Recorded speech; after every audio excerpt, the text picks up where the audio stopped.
To talk about another book, another textbook. This book comes out of the Iowa State University. The book I was using last week. A little disappointed with it because it seemed to be um, printed by the gaming industry. So I wanted I mean, there are negative things about gaming, despite the fact what these people are saying, and we're going to talk about that today. Some of the negative things about gaming. This is a book by Anderson, Gentile, and Buckley. It came out in 2007, so it's a little bit old, but they do a pretty good job of talking about some of the studies that have been done and some of the negative things about gaming.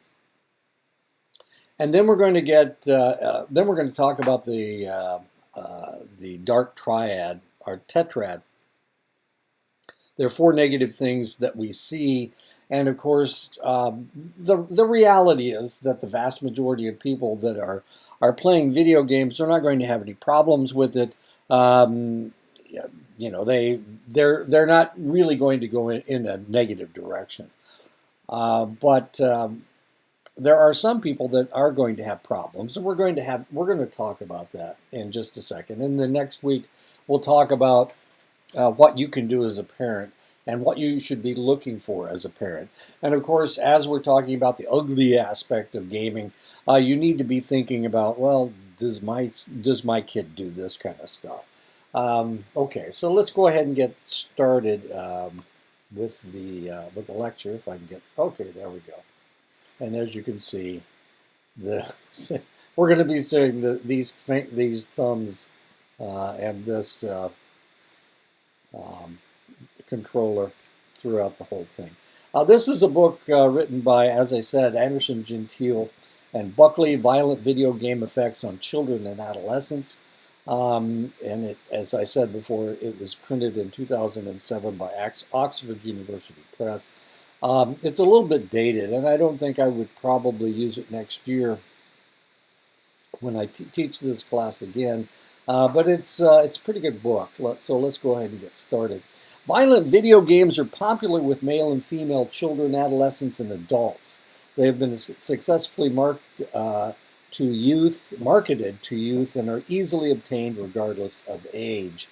Public attention and debate about violent video games has been one of the few positive outcomes of the horrendous spate of school shootings by boys with a history of playing violent video games. And of course, we've talked about that earlier in the class. As early as 2000, the FBI included fascination with violence-filled entertainment as one of the warning signs characteristic of school shooters. The FBI report noted that the high-risk student spends an inordinate amount of time playing video games with violent themes and seems more interested in the violent image than the game itself. On the internet, the student regularly searches for websites involving violence, weapons, and other disturbing subjects. Of course, I've been in psychology since the 70s. Back in the 70s, we referred to that as hebephrenic, as a hebephrenic reaction to things, hebephrenia. I'm a little surprised no one has used that word dealing with this subject, the violence, the gore, whatnot. A panel of experts on aggression and violence assembled by the Surgeon General in 2003 found unequivocal evidence that media violence increases the likelihood of aggressive violent behavior in both immediate and long-term contexts. And we're going to be looking at research that shows this very thing, despite what they say in the other textbook. Video game researchers and manufacturers have often argued over the definition of human aggression, but this is a good definition. It's a behavior that is intended to harm another individual. B, the behavior is expected by the perpetrator to have some chance of actually harming that individual. And C, the perpetrator believes that the target individual is motivated to avoid the harm. The first study was done, and actually, this textbook is about three different studies that were done. So we're going to look at the three different studies. The first study was done looking at 161 9 to 12-year-olds and 354 college students. Each participant was randomly assigned to play either a nonviolent children's game, two children's games with happy music and cartoonish characters, and two violent games aimed at teens. And one of the children's game, the non-violent children's game is Lemmings and Oh No, More Lemmings. This is a two games in one. Oh, Lemmings and Oh No, More Lemmings. That's the game that they were playing. Oh No, More Lemmings. Aggression was measured with a punishment task, blasting a person with an air horn. The researchers, actually, they weren't blasting anybody. It was more like the Milgram experiment, where they told them that they were punishing somebody, but they weren't actually punishing them.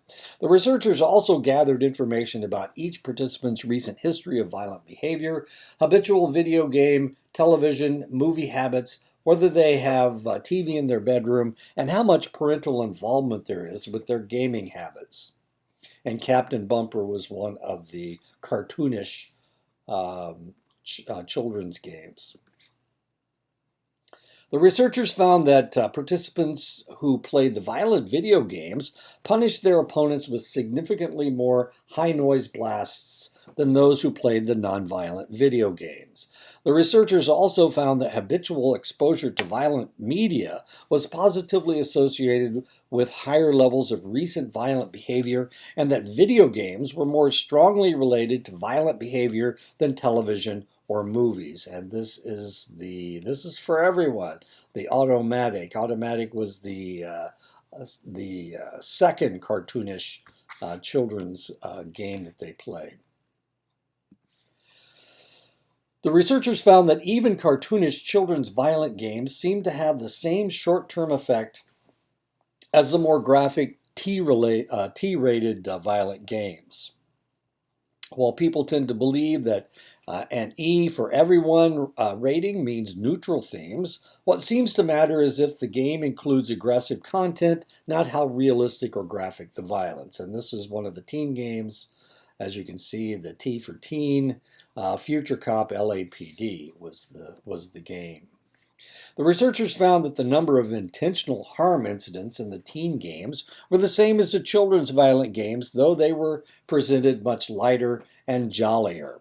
The researchers found that just practicing being aggressive led to higher aggression after playing, even if the game violence was not graphic, gory, or realistic. And this is the last one. This is the Street Fighter II. The World Warrior was the second teen game that they played. The most important finding in this research was that brief exposure to children's games with violent content can cause an increase in aggression in short-term context. The happy music, cute cartoonish characters, and non-human enemies characteristic of children's violent games do not eradicate the aggression-inducing potential of these games. And this is not one that they play, but this is a game for everyone. Knockout City, which is a game, and of course I've never played this game. I don't play video games, but this game is they blow people up. It's like dodgeball, I guess, is what they call it. The aggression-inducing potential of these games occurred in both the children and the college student population. The effects seemed only slightly larger for the younger than the older sample. And this is another cartoonish game where you kill things, and I think it's the Staff of Doom that you're killing. T-rated violent games did not produce a larger increase in the short-term aggression than did the violent children's games. The T-violent games yielded a slightly lower level of aggression than the children's violent games. In other words, Fortnite, Street Fighter II and Future Cop didn't make them more aggressive than Automatic made them more aggressive, and so did Captain Bumper. than Future Cop LAPD and Street Fighter II.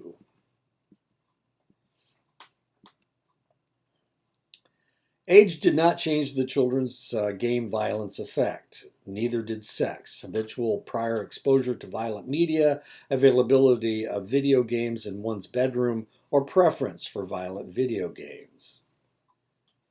So there was no difference between males and females. The females were just as violent as the males. High parental involvement in media usage appeared to provide some protection against the children's game violence effect in this short-term context. These results are very similar to the adult involvement with children's media exposure, reducing the negative impact of media violence. So the answer is that the parents need to get involved with their children and know what they're doing and know what games they're playing. The second study, the researchers gave surveys to 189, 76 males and 113 females, high school students, covering violent TV, movies, and video game exposure, attitudes toward violence, personality trait hostility, personality trait forgiveness, beliefs about how normal violence is, and frequency of various verbally and physically aggressive behaviors. The researchers expected the adolescents who play a greater number of violent video games would hold more pro-violent attitudes, have more hostile personalities, be less forgiving, believe violence to be more typical, and behave more aggressively in their everyday lives. The researchers found that adolescents who play a greater number of violent video games hold more pro-violent attitudes, have more hostile personalities, are less forgiving, believe violence to be more typical, and behave more aggressively in their everyday lives. So they proved what they were thinking. While the researchers expected other relevant variables such as being male and having an aggressive personality would account equally well for why some kids behave more aggressively, violent video games still made more of a difference than these other two variables. It was the video games. The researchers were also surprised that there was no difference in the video game violence effect between boys and girls or adolescents with already aggressive attitudes. All groups, males, females, and previously aggressive individuals, were equally affected by the video game violence effect. It seems that no one is immune to the effects of media violence exposure. So that's two different studies that have found exactly the same thing. Boys and girls both become violent more violent from playing violent video games. The researchers also found that screen time, TV and video game combined, was a significant negative predictor of grades. The more time adolescents spend in front of a screen, the worse their school performance. The researchers also found that there was no difference between violent TV programming and violent video games as the negative effect of screen time. Forgiveness was negatively related to all three types of aggression. Participants who scored higher on trait forgiveness tended to report lower levels of aggression. The forgiveness-aggression link proved to be quite strong, surviving all the destructive tests with each of the three aggression measures. And now for the third study. This is a longitudinal study on hostility. And this was okay. Researchers were trying to determine if third, fourth, and fifth graders became more hostile with increased video game playing. 430 third, fourth, and fifth graders were surveyed along with their peers and their teachers. From the children, they measured their violent TV, movie, and video game exposure, whether they see the world in aggressive terms, and whether they had been involved in physical fights this year. From the children's peers, they measured which children were verbally aggressive, relationally aggressive, and physically aggressive, which children were positive and pro-social in their behaviors, and which children they liked or disliked. From the teachers, the researchers, they researched the children's relational aggression, the physical aggression, positive pro-social behavior, and school performance. The researchers expected to see that children who played a greater number of violent video games early in the school year would change to see the world as a more hostile place, and in turn would change to become more aggressive and less pro-social, which in turn would be related to them being more rejected by their peers. The researchers found that when a child played more violent video games early in the school year, they changed to see the world in a more aggressive way, and also changed to become more verbally and physically aggressive later in the school year. Higher aggression and lower pro-social behavior were in turn related to children being more rejected by their peers, which is logical. The researchers were surprised to see measurable aggressive behavior changes in such a short time, on an average 5 months. The changes were noticed not only by the children's peers, but their teachers as well, especially since neither the teachers nor the peers are aware of what the aggressive child is doing when not at school. Obviously, they're playing violent video games. The researchers were surprised that there was no apparent difference between boys and girls. Once again, no difference between boys and girls. Children who had high or low hostile attribution biases, or children who already had or had not gotten in physical fights. Boys are traditionally thought of as already aggressive and more vulnerable to media violence effects, but all groups were equally affected, boys, girls, and no matter what the level of aggression was before. They became more aggressive. Amount of screen time affects school performance, but not aggressive behavior. Violent content of media affects aggressive behavior, but not school performance. In this study, the researchers found evidence that the relation between violent video game exposure and physically aggressive behavior may be stronger than the relation between violent TV and movie exposure and physical aggression. So whereas we have violent shows on television, we have violent movies, that doesn't have nearly the effect as being part of the violence in video games. Now, this is a study, I added some studies. This is one by Hummer, Cronenberger, Wang, and Matthews. Decreased prefrontal activity during a cognitive inhibition task following violent video game play, a multi-week randomized trial. I wanted newer studies to see if the video game people were actually telling if something had changed, that researchers weren't finding more violence in kids. So I decided that I would add a couple of studies that were much newer, and this is one that was done in 2019. There is substantial evidence that exposure to violent media increases aggressive thoughts and behaviors, potentially due in part to alterations to inhibitory mechanisms mediated by the prefrontal cortex. And of course, that's the prefrontal cortex. Past research has demonstrated that playing a violent video game for short periods decreases subsequent prefrontal activity during inhibition, yet the impact of long-term gameplay is unclear. And we're still not sure what's going on. To assess how extensive video game play impacts brain activity, young adult males, there were 49 of them, they were between the ages of 18 and 29, with limited video game experience, performed a go, no-go task during functional MRI for 3 consecutive weeks. Following a baseline scan, these men were randomly assigned to extensively play a violent video game or avoid all video game play during this subsequent week. After 1 week, inhibition-related activity decreased in right inferior frontal gyrus and right cerebellum in the violent video game group compared to the control sample, and self-reported executive functioning problems were higher. Okay, so they played the video games, the violent video games, for a week, and they're seeing decreased activity, inhibition-related activity in the right inferior frontal gyrus and the right cerebellum. And they're also seeing problems with executive function. Executive function has to do with planning and behavioral aspects. Violent video game participants assigned to a second week of gameplay had similarly reduced bilateral prefrontal activity during inhibition relative to the control group.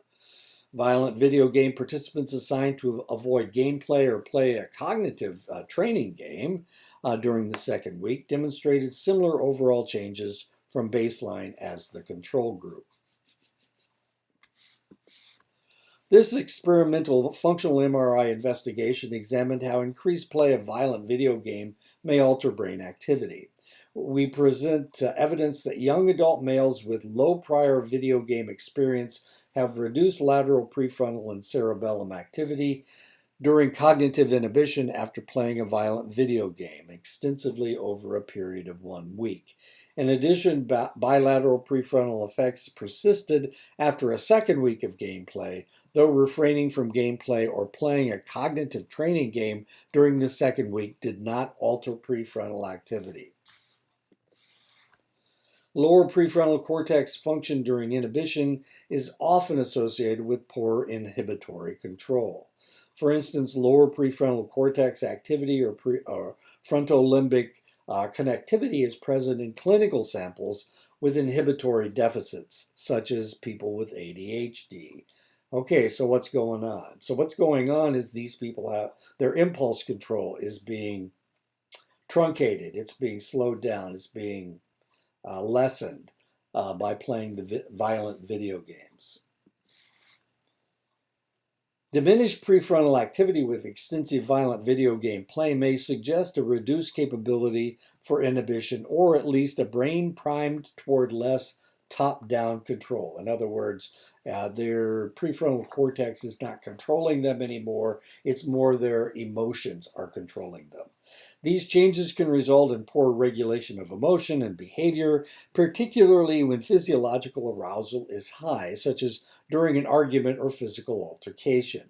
This reactive or impulsive aggression occurs specifically as a result of provocation, as opposed to premeditated aggression. In other words, if somebody pushes you, you push them back and maybe punch them.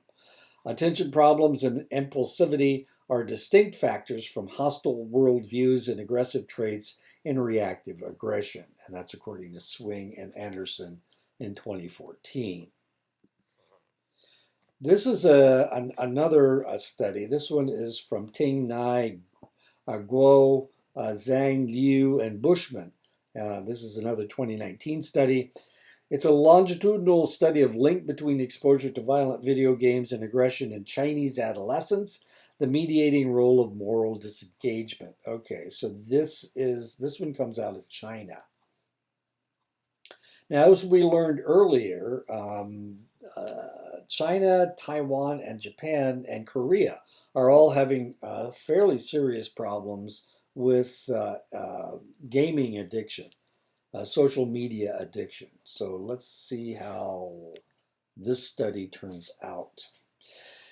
In research out of China, researchers used a large sample, 2,323, and assessed the relation between Overwatch players' in-game role preference and their personalities. In other words, if you know anything about Overwatch, it's really kind of an interesting game. You have 24 avatars that you can choose, so you can be, and they have 4 different categories. They have 4 different things that they can do. They can be attackers, they can be defenders, and I think those are tank people. One of them carries supplies to people. And we'll go through this in just a second. But Overwatch is just kind of a fascinating game. I'd never heard of it before. But all these guys were Overwatch players. It's really kind of interesting. Self-perceived in-game aggressive behavior correlated positively with aggression and dark personality, and negatively with empathy and agreeableness. Now, one of the things that we're going to start talking about dark personalities. And this is the dark tetrad that I was talking about before. And actually, I have a study dealing with the dark tetrad. So we'll learn more about the dark tetrad in just a second. Participants preferring attack, more aggressive characters showed a more aggressive and less pro-social type of personality in comparison with those who preferred support, more pro-social characters.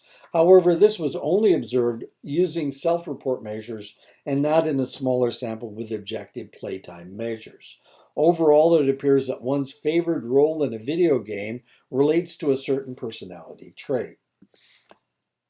Now, this is really kind of interesting. This is a young lady, and as you can see, she's got a gun, but she's got these mustard-colored pants on. Really fascinating because if you look at all the Overwatch pictures, she's right in the middle of it, and I'm not really sure if she's somebody that you're supposed to save or I don't know. Anyway. She's always in the middle of all these pictures about Overwatch. Overwatch Anthology, that's it. Overwatch 6th Anniversary, Overwatch, The Art of Overwatch Volume 2, and this is the original Overwatch. So evidently she's one of the more popular avatars. But as we're going to see, most of the guys in this study were male. The researchers focused on in-game roles within a single game, video game, and that was Overwatch. Overwatch is a popular online class-based first-person shooter game. Each of the 24 heroes for Overwatch is part of out of 4 classes. The offense heroes are focused on dealing damage and taking down the enemy. The defense heroes stop the enemies from advancing. The tank heroes are highly resistant and are expected to take damage themselves to prevent harm to their teammates. And then the supports are equipped to heal or improve allies, providing utility. A total of 2,411 volunteers were recruited online to participate in the survey. Of those, 86 failed to respond, and 2 more reported playing Overwatch for more than 150 hours a week. Now, I don't know if you understand how many hours 150 hours is in a week, but there's only 168 hours in a week. So these guys were playing Overwatch constantly, and they only slept for 18 hours. Participants in game, and they didn't allow them to do this survey. Participants' in-game statistics were obtained online with the help of their in-game ID. Data were accessible for only 1,871 participants, and of those, 90% of them were male. The present research suggests that one's favored role in a video game relates to certain personality traits. When comparing Overwatch players on the basis of their favorite hero's class, we found that participants who preferred a less aggressive support hero were more empathic and agreeable and less aggressive, with a less dark personality than those who favored more aggressive offense heroes. Now remember, there's only one category of hero that are actually offensive. There are 2 that are defensive, and there's 1 in support, and there's 1 that is offensive. Self-perceived aggressive in-game behavior also correlated positively with trait aggression and the dark tetrad, and this is the tetrad. This is the 4 really negative things that you can display. One of them is narcissism. Another is Machiavellianism. Another is sadism, and the other is psychopathy. Now I'm gonna do a study that looks directly at these. So we'll learn all about all 4 of these in just a second, or later on in the lecture. And negatively with empathy and agreeableness. So the self-perceived aggressive and in-game behavior correlated positively with all these dark tetrad personality traits. Looking at the concept of avatar identification, Yoon and Vargas in 2014 found that playing the same game as a villainous character yielded more antisocial behaviors when compared with playing a heroic figure. In other words, if you're a bad guy, like in, what's the game about stealing cars? All those people are bad. And if you, wait a minute, it just left me. I had it and then it was gone. Car theft or something. Anyway, if you select a negative, if you try to be a negative villainous character rather than a heroic character, then you start portraying these antisocial behaviors in your real life, other than just in video games. But we're going to find out about that in just a second. Mancini and Cibola found that participants base their avatar on their own personality with different types of profiles. Now, this is really kind of fascinating because there's 4 different ways that you can look at this. Either they are like you, that's actualized, or they're idealized, this is what you'd like to be, or they're your alter ego. This is what I'm like, but this is what I would be like, if things were different. Or you can be a negative hero. Influencing players' identification to their characters. So we're going to talk about, we're going to look at Mancini and Cibola in just a second. And now we're looking at Mancini and Cibola. This study examined the relationship between offline personality and avatar customization in massively multiplayer online role-playing games. Players and questioned whether the offline personality is always the starting point for the customization of an avatar. The aims were to analyze the discrepancy profiles which emerge when players are asked to rate their primary avatar, actual self and ideal self, with respect to certain personality factors, to explore whether these profiles varied across personality factors and within players, and to analyze the relation between discrepancy profiles and the extent to which players identified with their avatars. And one of the games the game they used was World of Warcraft, I think. Yeah, World of Warcraft. A sample of 845 MMORPG players completed an online questionnaire consisting of a short version of the Big Five personality inventory and an avatar identification scale. 4 discrepancy profiles, idealized, actualized, alter ego, and negative hero, common to the personality factors extroversion, consciousness, agreeableness, and emotional stability, and stable within players emerged. They converged into 4 kinds of offline personality avatar relationship, differently related with avatar identification that was higher when avatar was similar to the self or an extension of self, and lower when avatar was other than self or the antithesis of self. In other words, if you were playing a character that wasn't like you, it was harder for you to play.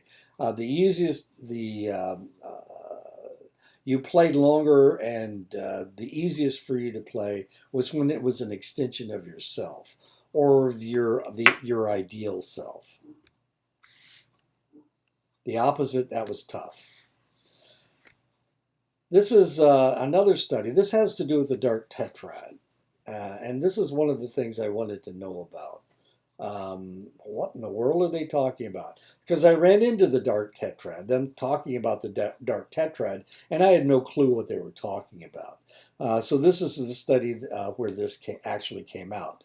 Kirkerburn, Jonason, and Griffiths. And that is in 2018. The dark tetrad traits in problematic online gaming, the mediating role of online gaming motives, and moderating role game types. Let's go ahead.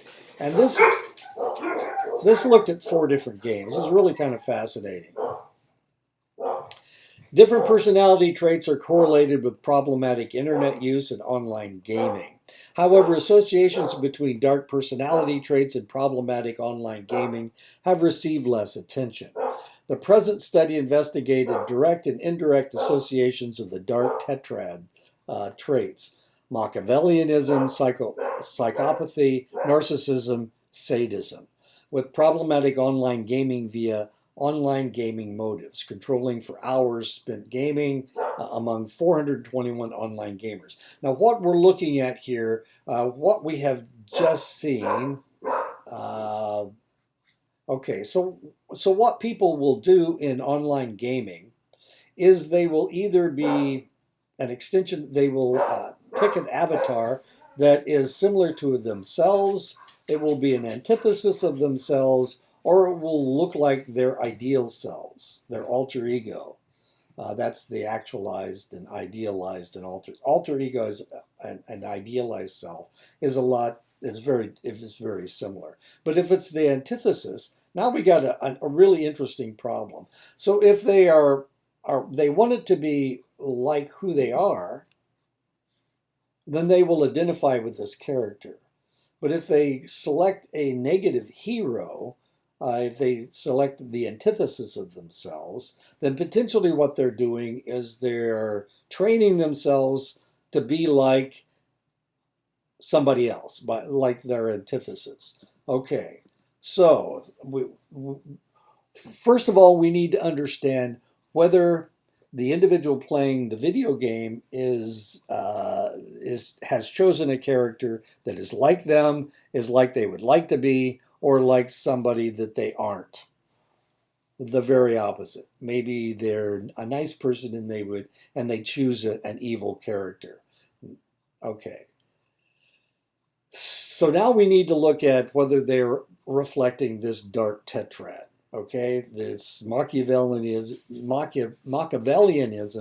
psychopathy, narcissism, or sadism. Okay, and one of the games they played was Dota 3. And the other one was Dota. We're going to look at a picture of Dota. Dota 2, Dota, and there were two other games. There are three other games. Despite literature on personality predictors of problematic online gaming, relationships between dark tetrad personality dimensions, for example, Machiavellianism, psychopathy, narcissism, and sadism, and the problematic online gaming have not been fully investigated, although one study suggested a positive association between narcissistic traits and problematic online gaming.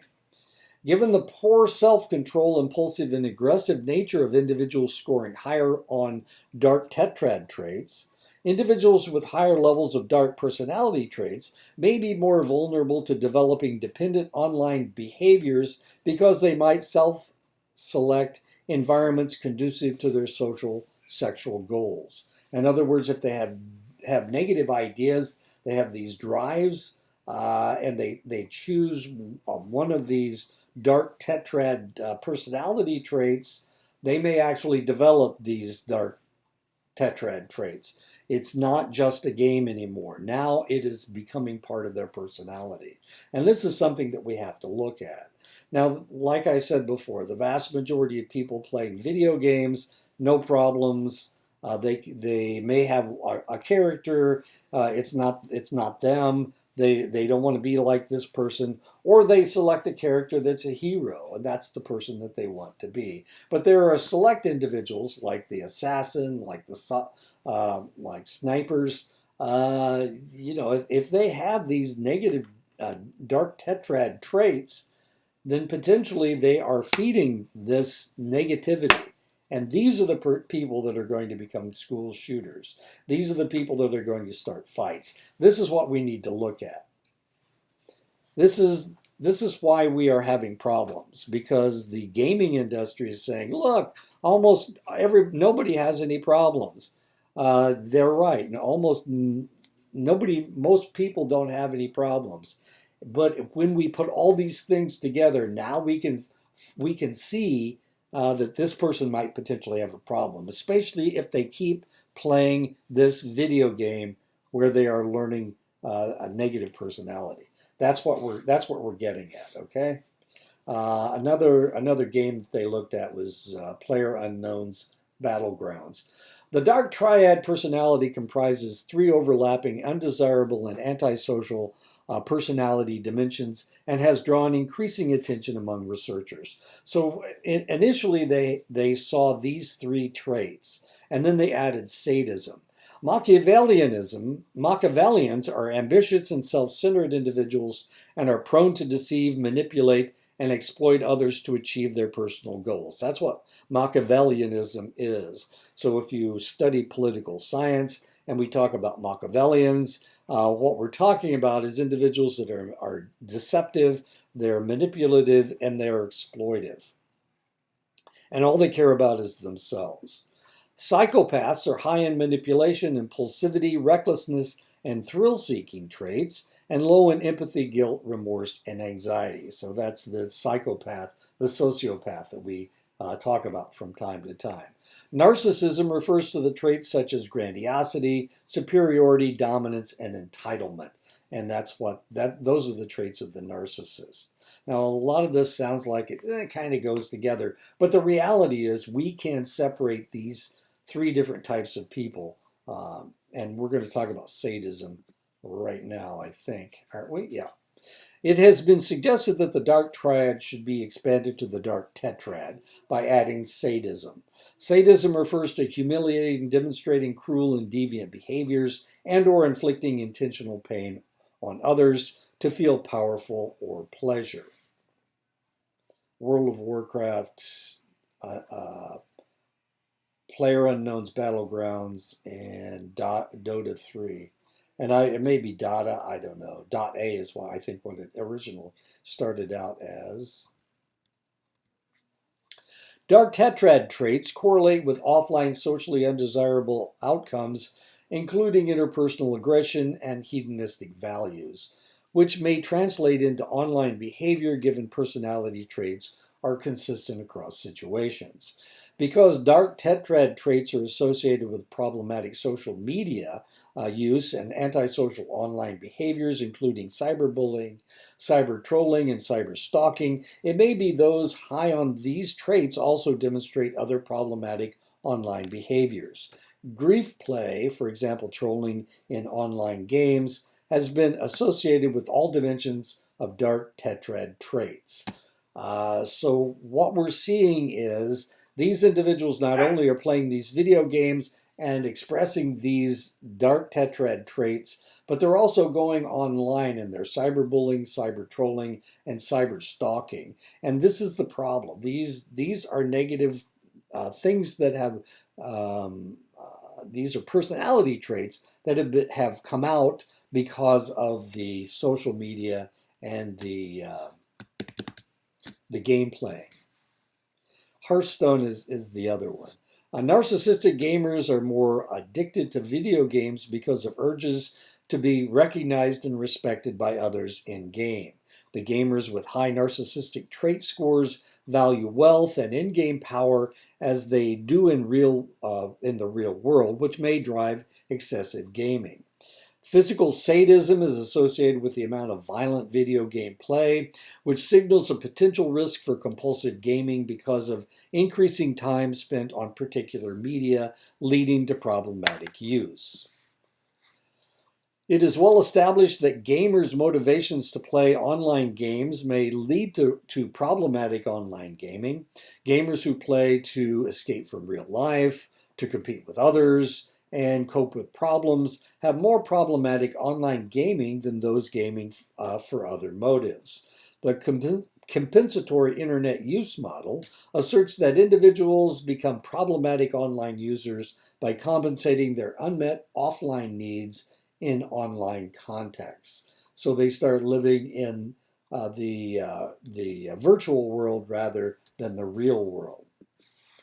Gamers scoring high on dark tetrad traits may compensate their antisocial urges that they cannot fulfill in the real world in virtual environments, for example, gaming platforms. Empirically, online gaming motives mediate between psychiatric symptoms and problematic online gaming, especially escape, competition, and fantasy motives. The researchers expected similar mediating effects from escape, fantasy, and competition motives between dark tetrad traits and problematic online gaming.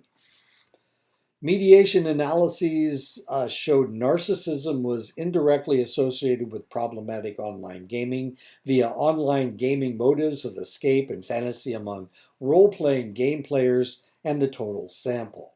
Sadism was directly associated with problematic online gaming among first-person shooter game players and indirectly with problematic online gaming via online gaming motives of escape and fantasy among role-playing game players and the total sample. The findings suggest that dark traits should also be taken into account when considering theoretical models involving problematic gaming use, online gaming motives, and preference for different games. And that's the end of the lecture. But one of the things I want you to remember, and one of the things I want you to think about, is that we're seeing these things and people are assuming that there's no problem because, hey, look, I mean, how many school shooters do we have? How many people take up a weapon and try to kill people?